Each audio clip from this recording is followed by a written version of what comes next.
तारीख 27 मार्च 2026। काठमांडू का सिंह दरबार। आंखों पर वो सिग्नेचर काला चश्मा, सिर पर नेपाली टोपी और चेहरे पर वो बेबाक तेवर। ये कोई आम राजनेता नहीं, ये हैं बालेंद्र शाह, जिन्हें दुनिया बालेन के नाम से जानती है।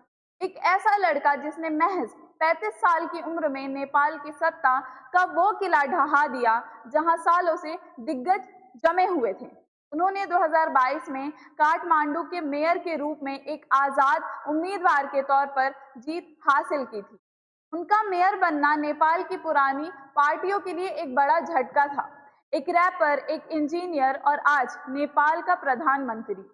बालेन शाह का प्रधानमंत्री बनना सिर्फ एक चुनाव जीतना नहीं था, बल्कि नेपाल की 70 साल पुरानी सड़ी गली राजनीति के ताबूत में आखिरी खील ठोकना था। आज मेरे साथ इस वीडियो में बालेन शाह की उस डिजिटल सुनामी की बात करेंगे जिसने पूरी दुनिया को हैरान कर दिया है। लेकिन ये सफर शुरू कहां से हुआ? बालेन का जन्म काठमांडू में हुआ, लेकिन उनकी पहचान बनी एक स्ट्रक्चरल इंजीनियर के रूप में। उन्होंने भारत के कर्नाटक यानी बेंगलुरु से अपनी इंजीनियरिंग की पढ़ाई की। सोचिए, एक इंजीनियर जो कभी स्टेज पर खड़े होकर रैप बैटल्स में विरोधियों को अपनी राइमिंग से मात देता था, उसने 2022 में काठमांडू के मेयर पद के लिए पर्चा भर दिया। और तब ये जो पर्चा भरना है, उस समय लोगों ने मजाक उड़ाया था, लेकिन बालेन ने आजाद उम्मीदवार यानी इंडिपेंडेंट बनकर वो करिश्मा कर दिखाया जिसे बड़ी बड़ी पार्टियां नहीं कर पाई।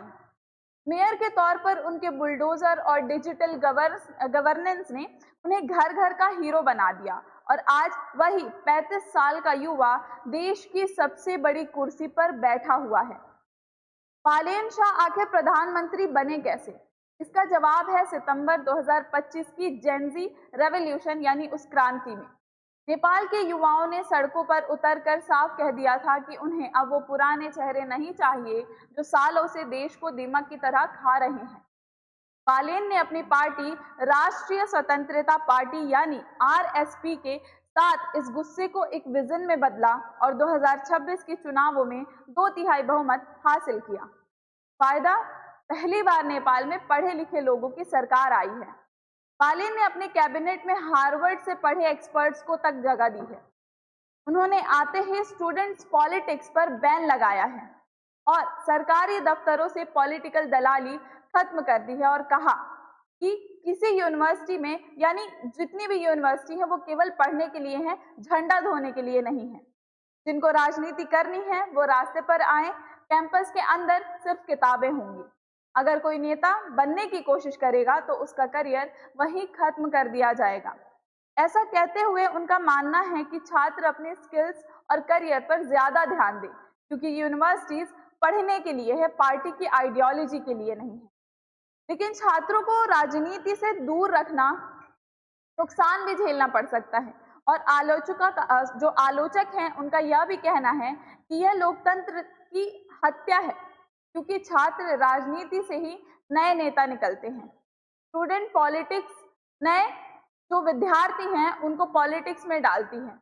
छात्रों के पास अपनी मांगे रखने के लिए कोई संगठित मंच नहीं बचेगा। नेपाल आज एक टेक्नोक्रेटिक रिफॉर्म के दौर से गुजर रहा है, लेकिन असली धमाका तो प्रधानमंत्री बनने के बाद हुआ। बालेन शाह ने आते ही अपनी कैबिनेट ऑफ गोल्ड मेडलिस्ट यानी एक्सपर्ट्स का गठन किया, जिसमें हार्वर्ड से पढ़े सभी दिग्गज हैं। डॉक्टर स्वर्णिम वागले को वित्त मंत्री और शिशिर खनाल जैसे दिग्गजों को जगह दी गई। बालेन की कैबिनेट कोई आम भीड़ नहीं है, ये क्वालिफाइड माइंड्स की एक फौज है। फाइनेंस मिनिस्टर डॉक्टर स्वर्णिम वागले हार्वर्ड और एलएसई से पढ़े हैं, वर्ल्ड बैंक के पूर्व अर्थशास्त्री हैं। फॉरेन मिनिस्टर शिशिर खनाल अमेरिका के विस्कॉन्सिन से पब्लिक पॉलिसी में मास्टर्स की है उन्होंने। एजुकेशन मिनिस्टर कौन है? सस्मिता पोखरेल, जिन्होंने आते ही स्टूडेंट पॉलिटिक्स पर ताला जड़ दिया।